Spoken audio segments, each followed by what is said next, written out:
You're listening to Stories to Create with your host, Cornell Bunting. Author, motivational speaker, and founder of EHAS Each Episode. Cornell sits down with inspiring voices to uncover the stories that shape who we are and who we're becoming. Get ready to listen, learn, and be inspired. The show starts now. Welcome to another episode of Stories to Create podcast right here at EHAS Club. And I got to tell you guys, we're doing it remote today. We are in a space that I cannot wait for you guys to possibly see what it look like. We just going to talk about it a little bit and give you guys a good teaser of the environment. But, you know, I'm in a space right now with a beautiful, gifted, talented, well-educated young lady that has been impacting lives for a good part of her life. And we want to dive in with her. We're going to talk about a lot of what she's been through in her past. And we're going to dive into where she are now today. And we're going to create a story for you guys. So please help me welcome none other than our principal, Miss Freeman. Good morning. Good morning. Welcome. Thank you for having me. Yes. How are you doing today? I'm doing absolutely amazing. This is good. I got to tell you, your space, your office space, I love it. I'm excited, people. So your space right now, for the listeners to kind of have an idea, the space we're in right now, who made the decision on what this look was going to look like? That would be me. I came to decorate our space. I mean, even at the school when I got there, I had people painting walls and changing the look. Wow. I'm a person that when people walk into my home, I like them to feel welcome. I like that. And it needs to be a calm place to be. That's beautiful. And just so you guys know, right now we having tea as well. It's amazing. I'm having some ginger and turmeric and Earl of Grey. Earl of Grey. Oh my goodness, this is amazing. So we want to take the listeners back to the early years before Miss Freeman, before Principal Freeman, before the educator, before you got into all that. Maybe we go back to... How far back do we want to go on that one? We could go to middle school. Okay, well, I'll go back a little further than that. I'll give you a little bit more information about me for the listeners that don't know. Yes. I am not from this area. I think most people know that. Mm-hmm. I was a baby of a very young couple. Okay. My parents were 15 when my mother got pregnant and 16 when she had me. Okay. And that was many, many moons ago. Right. And so I was a child that kind of went back and forth between my parents. So I really got to see two cities. And when people ask, where are you from? I say, well, I don't quite claim anywhere. Right. Back in those days, they used to send the girl away when she got pregnant young. Oh, okay. And my mother was sent back to Georgia. Oh, okay. So I was actually born in Georgia. In Georgia, okay. I was born in a nursing home. Wow. And if you look at my birth certificate, yes, they classify me as a Negro. What? Yes. It literally says that. So my mother, when she had me, she moved back to Miami. Right. And my father, at some point, graduated from high school and went off to the military. And eventually, he moved to New Jersey, okay, where my rest of my father's side of the family is. Uh-huh. So as I was growing up, I've been on a plane since I was 2 years old. Wow. Going back and forth between my parents. Right. So I got to spend, I had a very unique educational system, I'll put it that way, because, Right. I living in Miami, Yes. I went to the public schools. Okay. And when I was in New Jersey with my father, I started out in private schools. Oh, and okay. Therefore, went just back and forth. So I was never in one school more than 2 years. So did that affect you at any? It affected me a lot. I was probably almost in the third grade before I realized I couldn't read. Wow. Because I was a quiet child. Right. And I didn't speak a whole lot. Okay. When you're quiet, they forget you're in the room. Right. Right. Okay. So no one ever really realized. So if they tried to make me do something, I would just become angry and just shut down and wouldn't talk. Oh, okay. And so at some point, when I moved to New Jersey, was in school in New Jersey, I went to a school that my aunt was a teacher at. Right. And one of her girlfriends said at one point, because she was like, that baby's always rolling her eyes and won't speak. And finally, when she got to get me to speak or try to read, she realized I couldn't read. Oh, okay. And she told my aunt that I couldn't read. And at that point, it was game on. Yeah. That wasn't an option. Right. In my family, that was not an option. But because I went back and forth between my parents, I got lost in that system. Okay. I was never one place long enough for anybody to realize that I couldn't read. Right.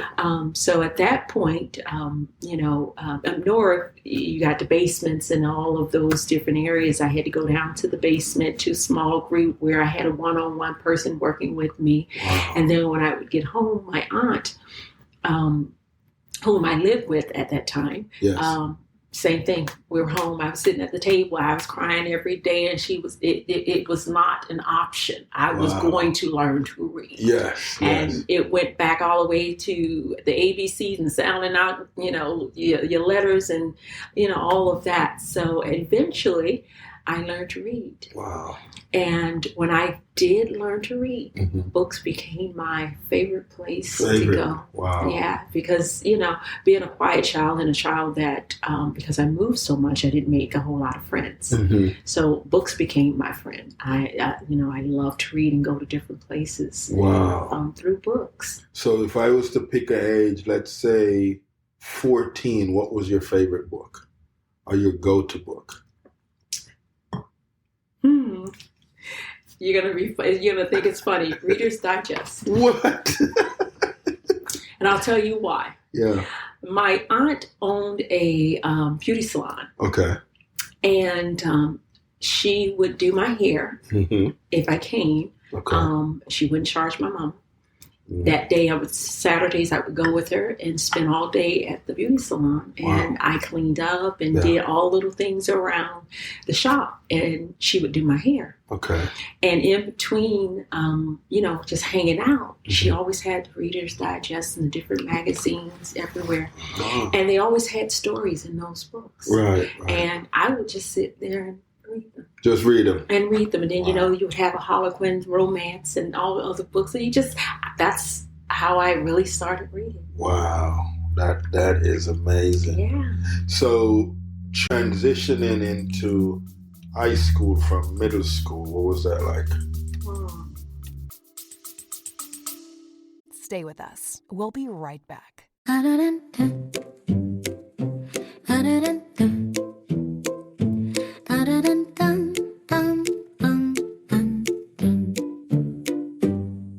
Every young person carries a story of hope, of struggle, of dreams waiting to rise.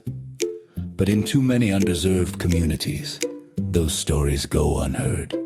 At ease, Inc. Everyone has a story. We believe every voice deserves a chance. Through mentorship, empowering programs, and storytelling workshops, we help youth discover their purpose, strengthen their mindset, and build a future they can be proud of. From classrooms in Jamaica to communities across Southwest Florida, EHAS is changing lives, one story at a time. but we can't do it alone. Join us, become a mentor, volunteer, donate, help us fuel the next generation of leaders, creators, and change makers. Visit EHAS.org today, because when you help a young person share their story, you help them change their world.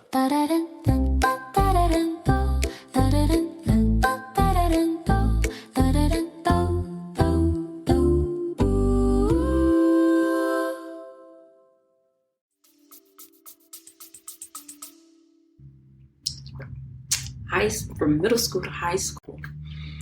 I would say that in middle school, two things happened in middle school. I was introduced to singing, chorus. Okay.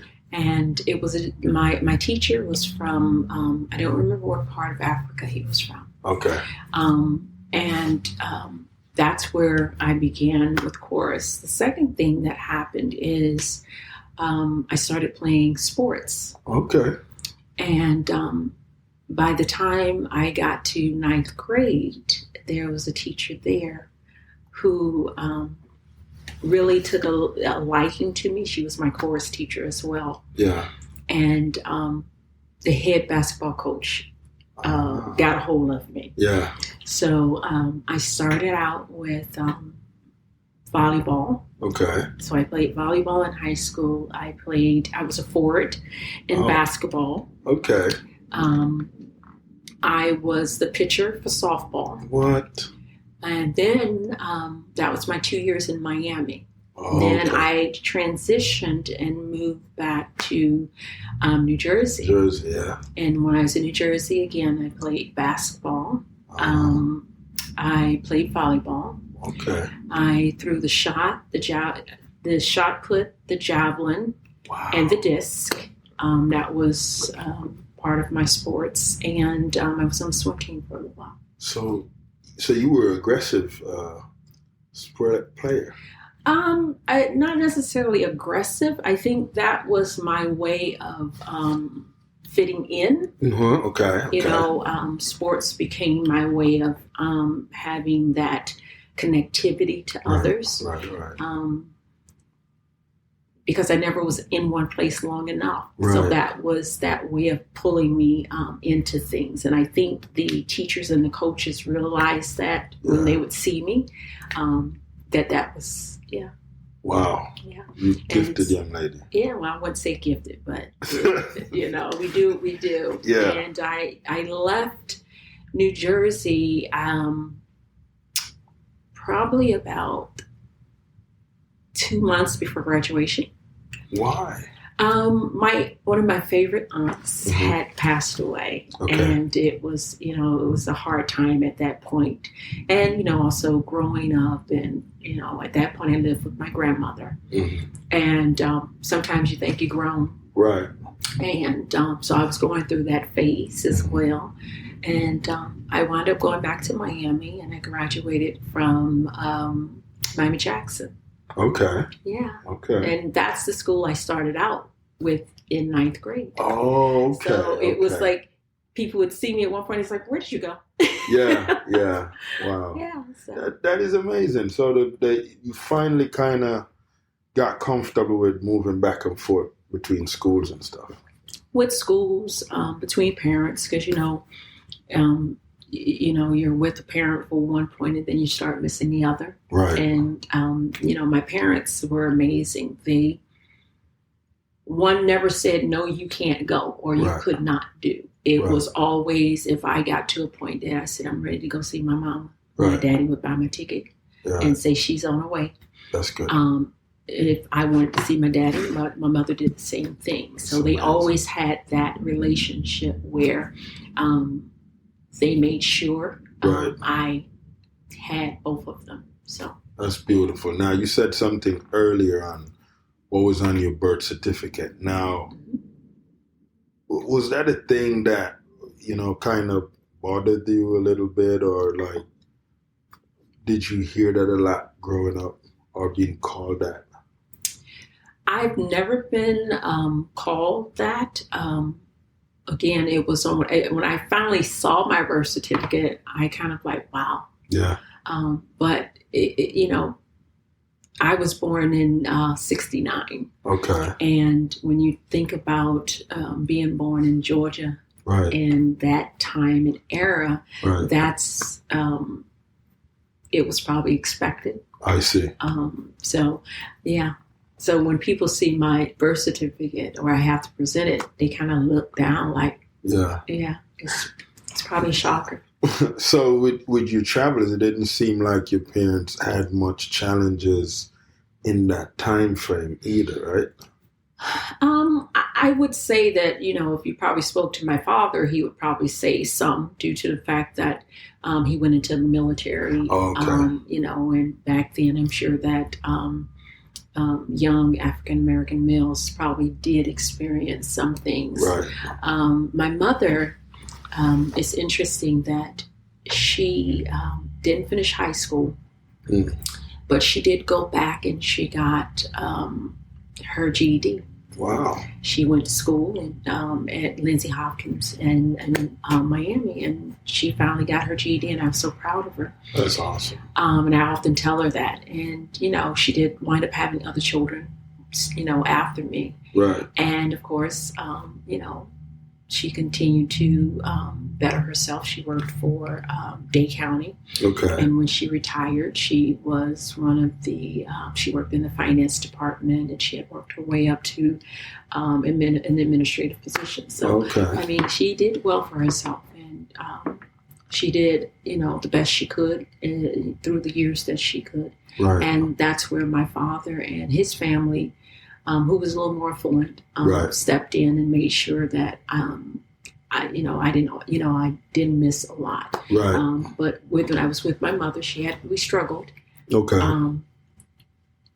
But I don't think there's too many families that don't see that moment of struggle. Right. But she kept going. She kept going. Your mom sounded like a very strong woman. She is. She is. So, with you now in high school, getting ready for college, or was you thinking college? I did think of college, but I had not done what I needed to do. I had good grades. Right. But at that point, I had not applied to any school. So when I got back to Miami, that was the big thing, getting me into college. And I had gotten a couple of offers, because I was late with it. But I wound up going to St. Thomas University right there in Miami. Okay. That's where I graduated from. And during that time, I had my first child. So that became another struggle piece. We talk about those things that kind of deter us. But like my mother, I didn't let that stop me. I did finish. That's good. And yeah. Wow. So in college was your first child. Yeah. Did that ever get challenging for you when you were pregnant and wanting to keep going at what you were doing? Like, I was, being young and pregnant always is a challenge. Right. But it was one of those things where I continued to work and go to school. My mom was like, I will keep your son for school. Oh, okay. But we're not keeping your son for you to run the streets. Right. So it became where I knew that he was my responsibility, and I knew at some point, in order for me to be able to take care of him, I had to finish school. This is good. So now, because you're in the field of education, and take us back to when your journey first started, where you identify, this is where I want to go, and then how did that shape you to your next move?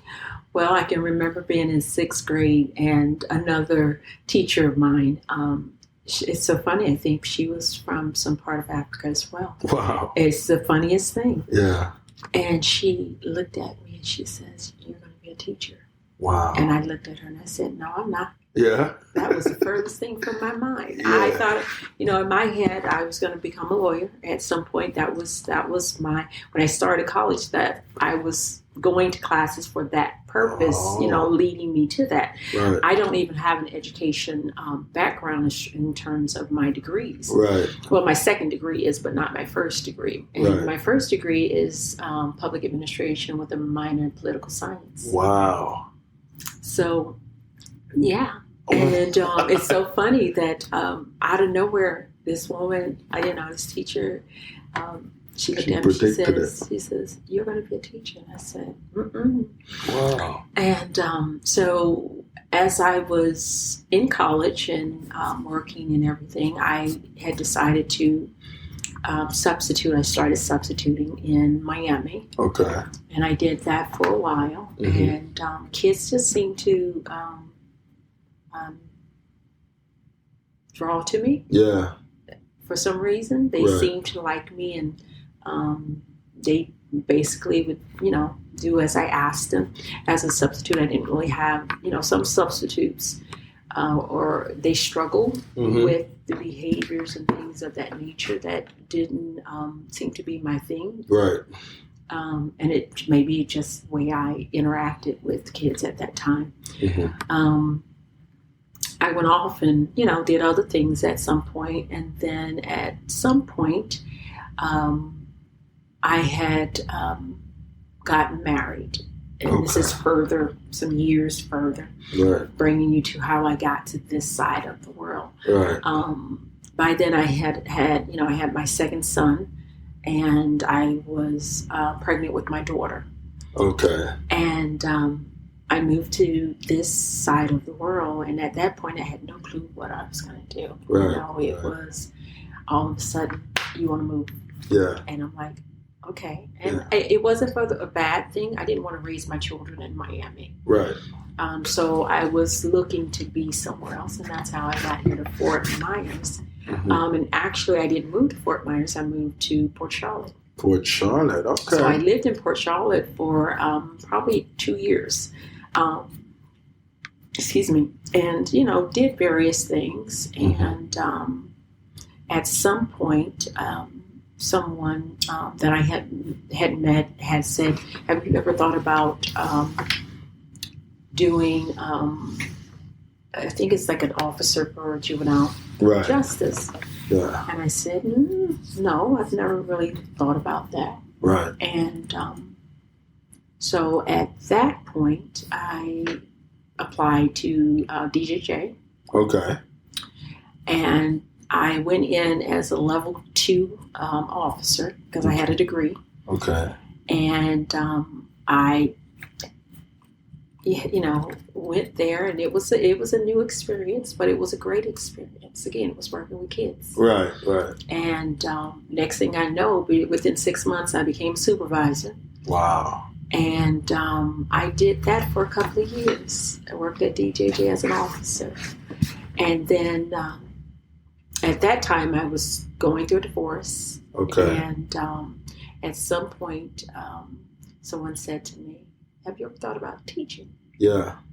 And I was like, "No, Yeah. never thought about it." Still didn't. Still Wow. didn't. And then at some point, I gave it some thought. I Yeah. applied to the school system. And my first job was at Royal Palm. Oh, okay. I was at Royal Palm for 5 years. And it's so funny. People go, "How did you work there?" And I said, children are children. Yeah. It doesn't matter what setting they're in. It's Right. their children. Right. Right. And again, absolutely loved what I did. I think it's the population that I serve. Right. Teachers used to have, it was so funny. They would give me all the kids that no one else Right. handle. No one else wanted because they were that bad. Nobody wanted or no one could handle. Mm-hmm. And they would see us together and it'd be like, "Well, why do they act that way for you?" Right. And I said, "Because I hold them accountable and have expectations for them." Yes. I said, "They will do what you want them to do, if they know that you love them and care for them, and that the things that you're asking them to do is for their benefit. Right. And people didn't understand. There were other teachers that didn't understand that. Right. It's about building rapport. Mm-hmm. But it's not just with children, that's with anyone. Right. You have to build rapport for somebody to trust you. Right. So I was at DJJ, and then I went to Royal Palm. Mm-hmm. And, for those persons out there that struggle with that general knowledge tests, I struggled with that general knowledge. Math was not my thing. Okay. And I had to sit out a year. So within that year, I went and started working for, let's see, who did I work for first? I worked for, I'm trying to think, who did I go to first? I think I went to Salvation Army. Okay. And I was a case manager for them. For Salvation Army. So I worked with homeless women and children. Okay. Another job that I absolutely loved. Mm-hmm. Working with young women that are seeing hard times. Right, and they have kids, and, of course, when our babies are displaced and put in settings like that, right. They have trust issues. One, Mm-hmm. They don't know what's coming next because they're the adults that are in their lives are the ones that govern what's going to take place. So for me, it was always an amazing thing when I could see a family finally get home. Right. Women get a job, be able to take them shopping and prepare them for the workforce again. So for me, I absolutely loved that job. I eventually left there, and I became another counselor for Lutheran Services. Okay. And I worked with women who lost, or families, rather, it was the father or the mother that lost their children. Mm-hmm. So I was part of that reunification.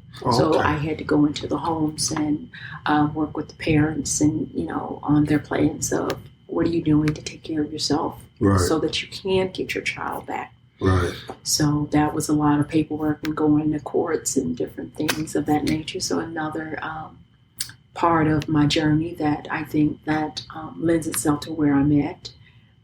From there, I went back to the school system. You went back to the school system after Lutheran? At the Lutheran service. Okay. I finally took the test, and I laughed because my sons are the ones that got me through the test. Oh, yeah?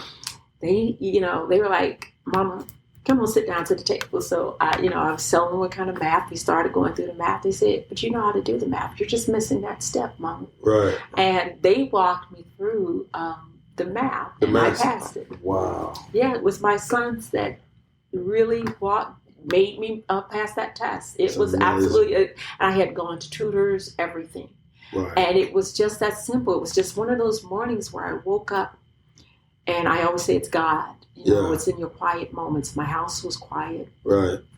And I didn't at that time I was remarried. And I was sitting in our family room in the house. Everybody was still in bed. And it's like God just, I started thinking about all of the problems from the test and the types of problems. And I was just sitting there writing down the types of problems and what I could remember from the test. Right. And that's when I showed it to my sons. And that's why they sat down. They was like, sit down, Mom. Yeah. And they just started walking me through the problems and showing me where I went wrong. And that's how I passed that test. Wow. So at that point, once I passed the test, I remember my person in HR, she was like, oh, I'm so glad you passed that test. Yeah. And she hurried up and got my paperwork pushed through, and I went back to Royal Palm. Oh, okay. And I was there at Royal Palm 3 years, and then I went back and I was there for 2 years. And from there, I went to Success Academy. Okay. And I was the only supportive behavior teacher in the building. Wow. And it's so funny. I remember at the time, Jeff Spiro was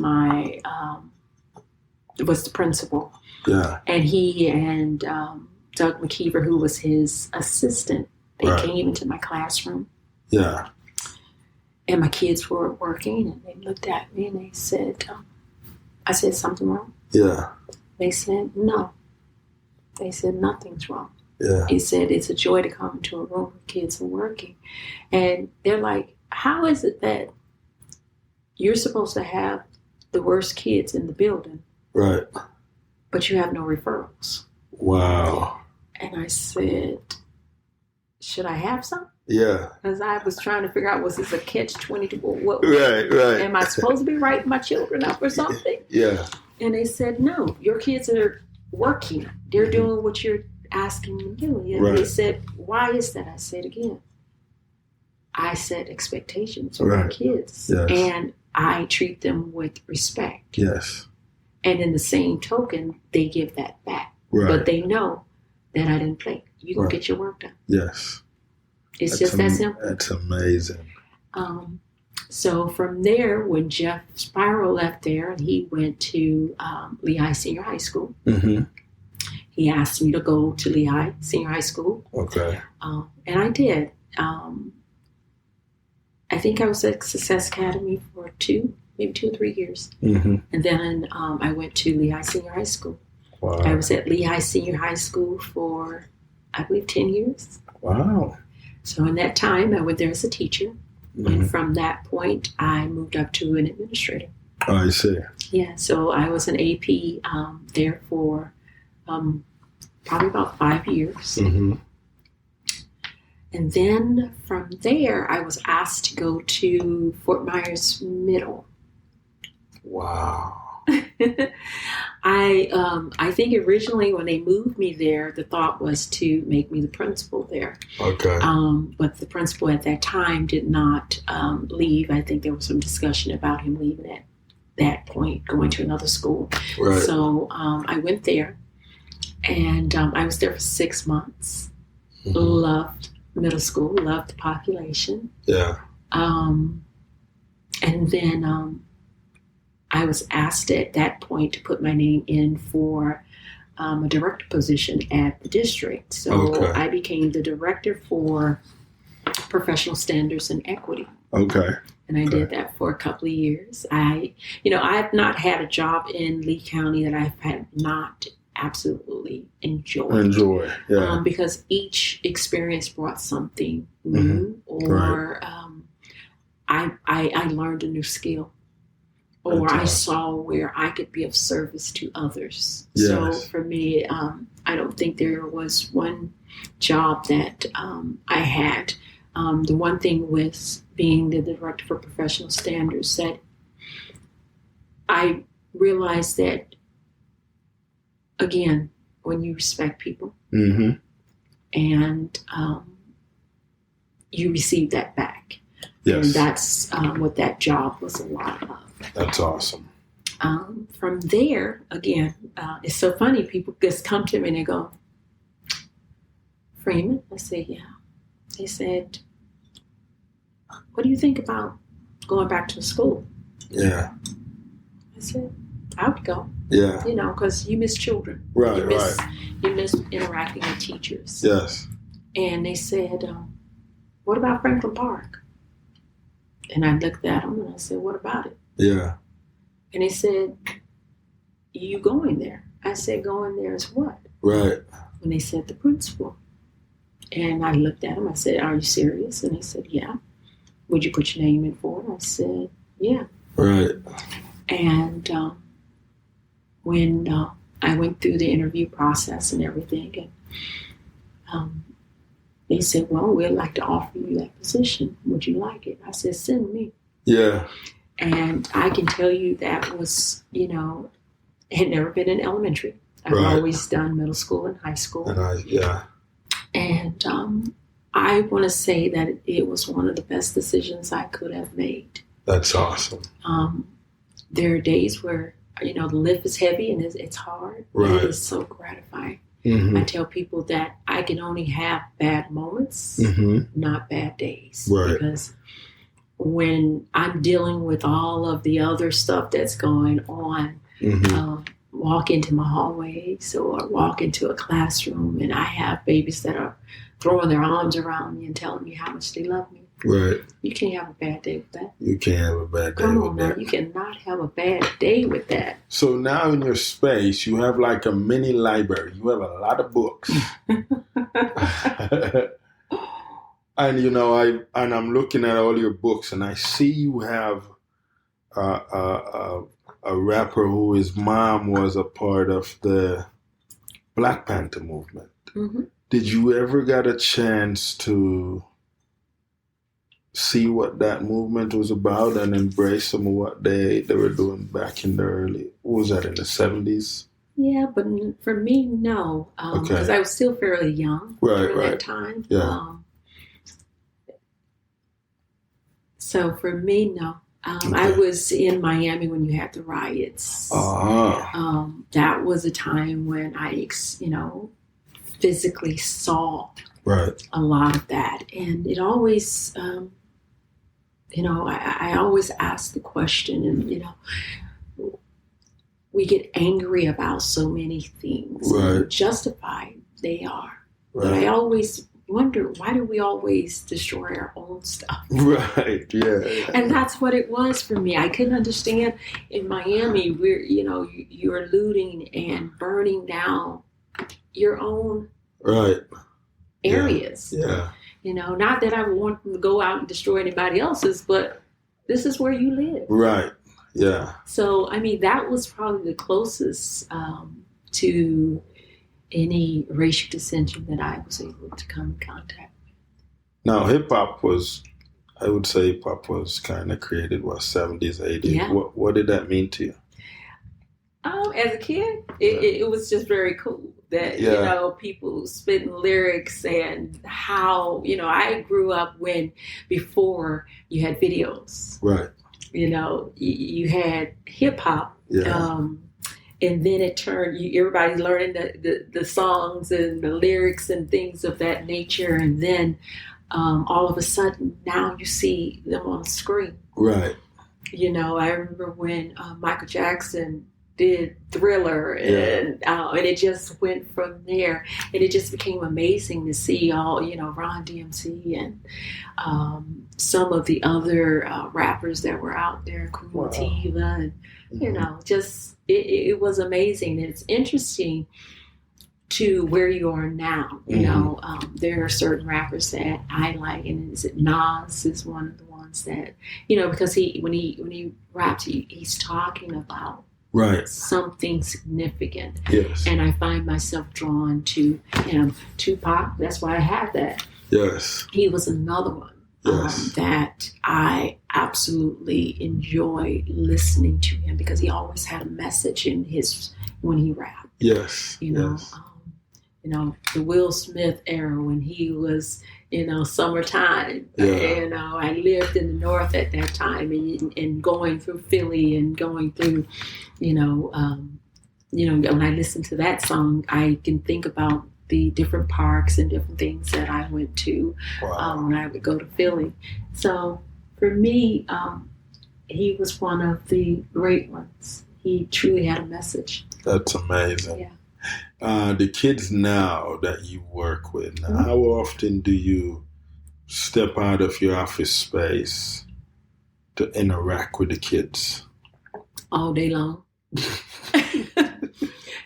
For our listeners that don't know, there is somewhat of it. With COVID, when COVID came, you had a lot of guest teachers that are older. Right. And a lot of them have not returned to the schools. Okay. So, I do small groups. When I don't have someone to cover a class, myself and both of my APs, we often teach class. Okay. There are times when I'm in the cafeteria for periods of time. I'm constantly seeing my children in and out of the office constantly. My secretary is always, she's like, I got to put a GPS on you. Yeah. So she's like, Freeman, where are you? I'm in so-and-so. You need me? So, yeah, it's a constant motion. Does it ever get challenging to get the parents to interact with their child in a way that will help you guys do your job easier? I think that is a very broad answer. Okay, so here's how I will answer this. All of my parents want to do what they can for their children. Right. Okay. I don't know a parent that doesn't want to do for their children. Right. For many of our parents, it's how. Okay. Yeah. So it's part of, you have those mamas that are single and they're working. Yeah. They're doing all they can to keep that roof over their baby's head. Right. Okay. Then you have those mamas that have the ability to help their children, and rather that is sitting them down and reading and working with them or what have you.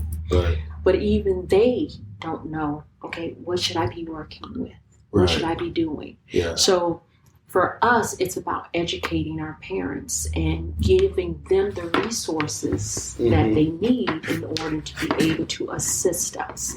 My teachers, rather it be through dojo or text messages or emails or whatever, they are, interacting with those parents. Right. For us, it was so funny that I was talking to a parent probably about 2 weeks ago. Mm-hmm. And this is a parent that, of course, Ms. Freeman, what can I do? How can I help my baby? Right. And through that conversation, it's just like you have an epiphany. Right. And our state test has changed. The benchmarks have changed. Mm-hmm. And parents don't really know what that looks like. Right. So I went back to one of my coaches, 3 of my coaches, and I said, okay, here's what we're going to do. Mm-hmm. We're going to start sending home as you get to a module, which is the new benchmarks that you're doing. Right. We're going to send that information home to mothers. Okay. And what we're sending home, it tells them what that looks like. Right. Here's what your child will be learning at this point. That's beautiful. So they can say, okay, in math, they're working with multiplication. Okay, go get you a set from the dollar store. You can get a set of multiplication tables from the dollar store.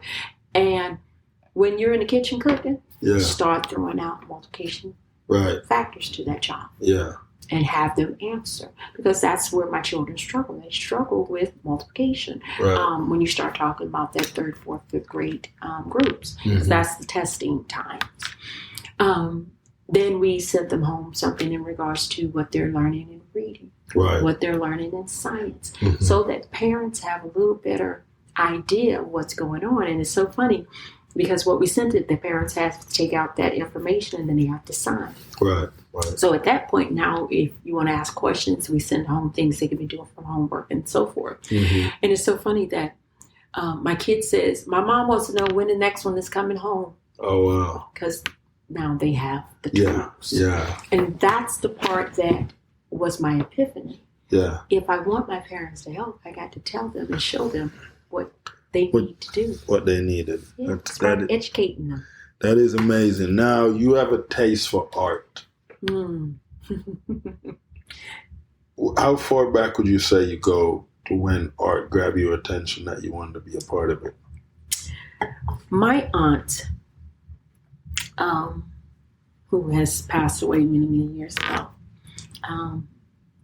this is my mother's sister. Mm-hmm. We spent a lot of time together. She was a person that loved art. She loved doing ceramics and painting and doing all of those things. Yeah. And I remember she used to, and I'm not sure the name of the company, but she used to buy a lot of African-American art. Okay.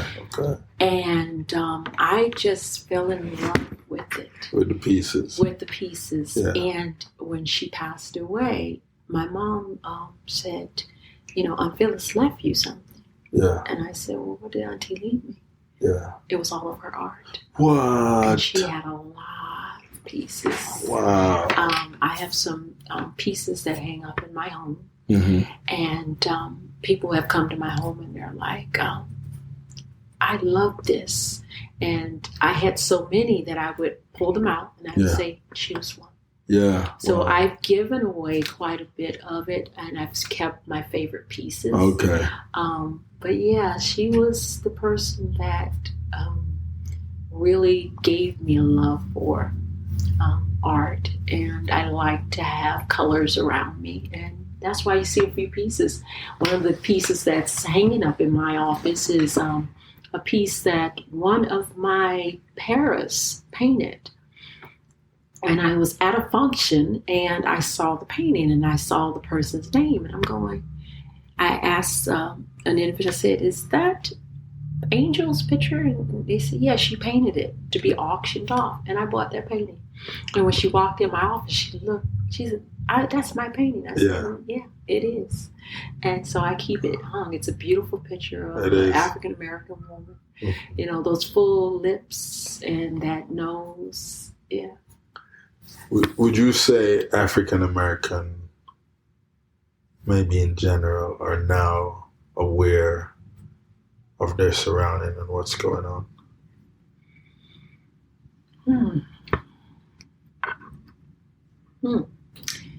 I would say that those that choose to be are. I like that. And those that are indifferent. Right. I think everything that we do is choice. Yes. It is. How important would you say it is for them to be aware?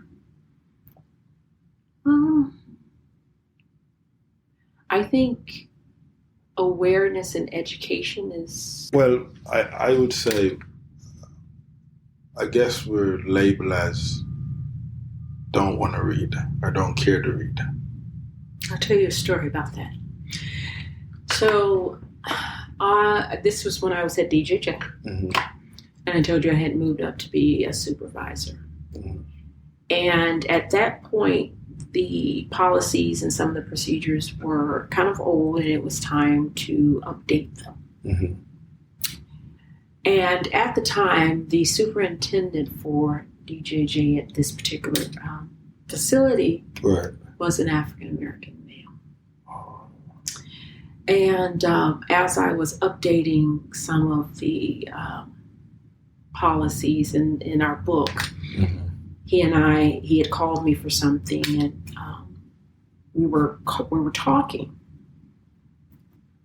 And part of the conversation was about the processes and procedures. Right. And I remembered him, I don't remember what had taken place, but he said to me, and I remember this, and I wasn't too happy with that conversation, but I'll tell you what he said to me. He says, you know how you get one of us? And I kind of looked at him like, what do you mean? Yeah. Get one of us? Yeah. He says, how you get one of us is you put it in writing. And he says,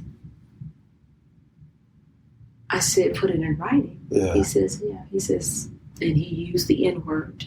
He says, we don't read. Wow. He says, so if you ever want to get one of us, you put it in writing. Yeah. And I kind of looked at him, and my response to him at that time says, well, I guess I'm not a N. Yeah. Because I can read. Right. And I do read. Yeah. And I excused myself out of the room. Yeah. Because I was not happy with that statement. Right. So to go back to your question, when I say educate, it's not necessarily, people need to go to college and all of those things. Mm-hmm. I mean in terms of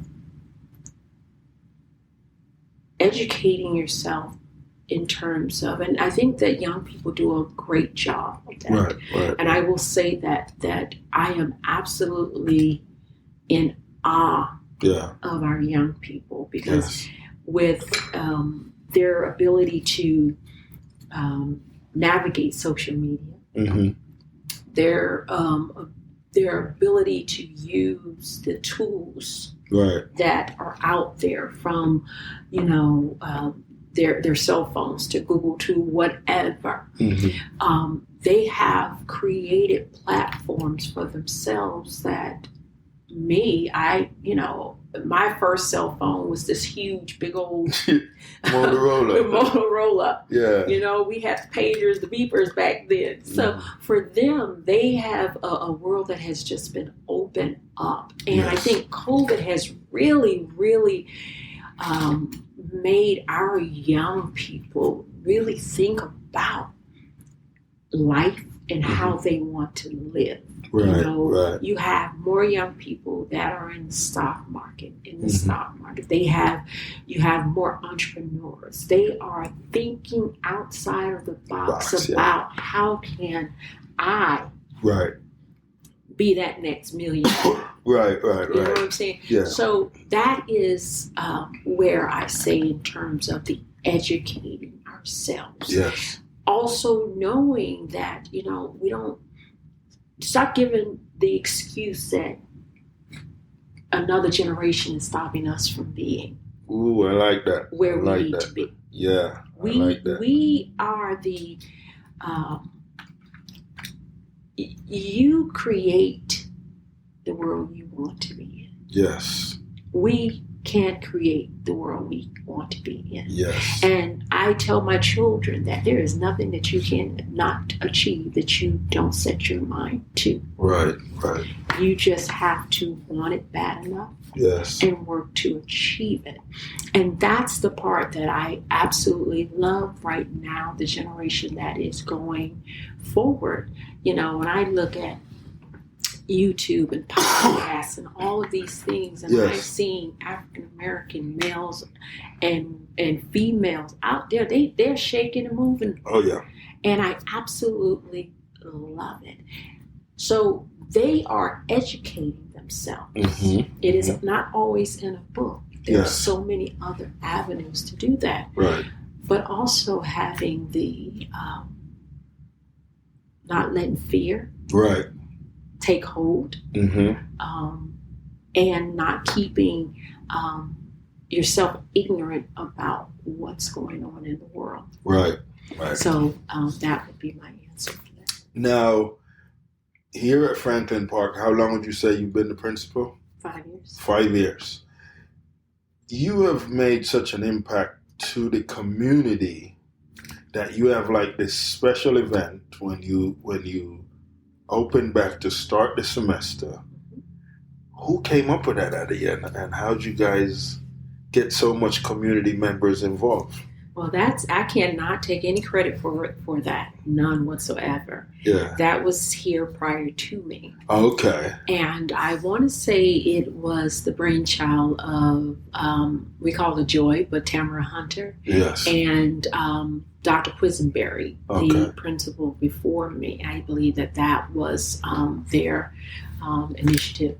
But I kept it going. Yes. I wanted it to continue, because I think it is important, because one thing about Franklin Park, we always refer to being a village, and that it takes a village to really take care of our kids, and that is true. Yes. And I always refer to it, and in my head I can see it, and at some point some artist is going to come and take it out of my head and put it on canvas for me. So any of you out there that are listening, you want to come and sit down and get this out of my head, I would really appreciate that.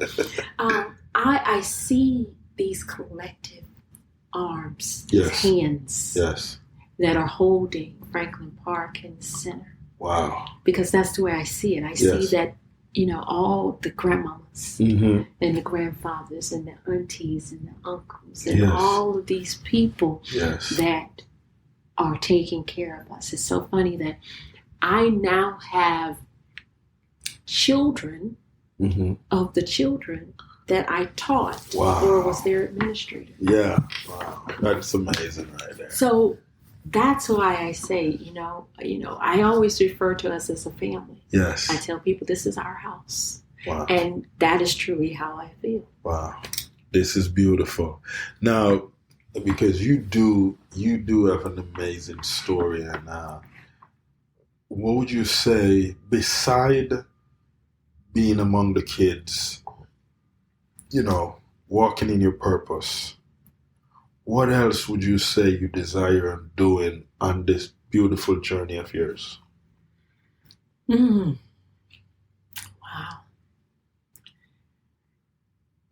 I've always said that I wanted to open up a school. Okay. One that I can kind of control how it's run. Yes. When you work for other folks, you got to do as you are asked. Yes. But I would really love to open up a school. Wow. So that's beautiful. Where that would be, I don't know. Okay. I don't know. And at some point, I don't know. I have I'm faith. I have I'm a Christian. I do believe that God orders our steps. Right. And He's not done with me yet. No. And I don't know if that is going to be my journey or another will be my journey. Okay. But I'm looking forward to it. Whatever it is that He has for me to do. It's going to be amazing. I got to tell you, this conversation was beautiful. We definitely create a story right here at EHAS Club, and I'm telling you guys, the atmosphere is amazing. What would you tell the listeners going out as an educator, as someone that impacts lives every day? What would you tell them on the importance of them finding their purpose? Finding purpose. Life is short, and people, including myself, you have to truly spend time with yourself. Yes. I think that we don't do enough of that. We're always in motion. Right. Always running to this, running to do that. Mm-hmm. And sometimes you have to go within. Yes. And spend time with self. Yes. Or whatever your true belief is. Right. And really, truly figure out what makes you happy. I like that. Life is about, we weren't put here to struggle and have bad times. We were,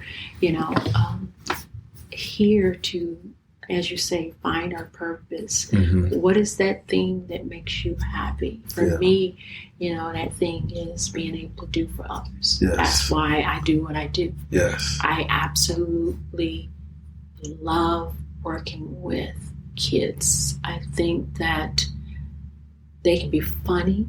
Mm-hmm. And when that thing that they struggle with and they figure it out, it is one of the most amazing things to see. Right. And their faces light up like, oh my goodness, I had a baby came to me this morning and I said, you did amazing on your test yesterday. Right. And she had the biggest smile on her face and she says, yes, my teacher said all of us did great. I said, you did. Wow. That right there, mm-hmm. I said, no, I would never be a teacher. Right.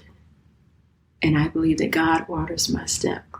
I believe that we are where we are because that is where we should be at that time. Yes. But that is not always, that's not going to be your end. Right. So I'm still at the point of finding out what is my next journey. Right now, I'm loving the one I'm in. Lovely. So, yeah, I say do what makes you happy. Wow. Because if you're going to work forever, you need to enjoy what you do. You do. And always have other people in mind. Yeah. Your blessings come from not being selfish about you, mm-hmm. about being about others. Yes. What can I do? My thing is, how can I help? Right. Wow. You guys heard it here. You heard it from Miss Freeman. Miss Freeman, thank you for coming on the show today. Thank you for sharing a wealth of your knowledge with us. Well, I appreciate you having me, and thank you for sitting and having a cup of tea with me. No. We drinking tea, people. It's amazing. So listen, guys, there you have it. We've just created another story. Until our next episode, thank you guys for tuning in right here.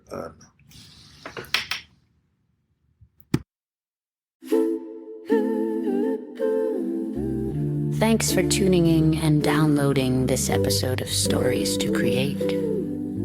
We appreciate you being part of this growing community of storytellers and listeners.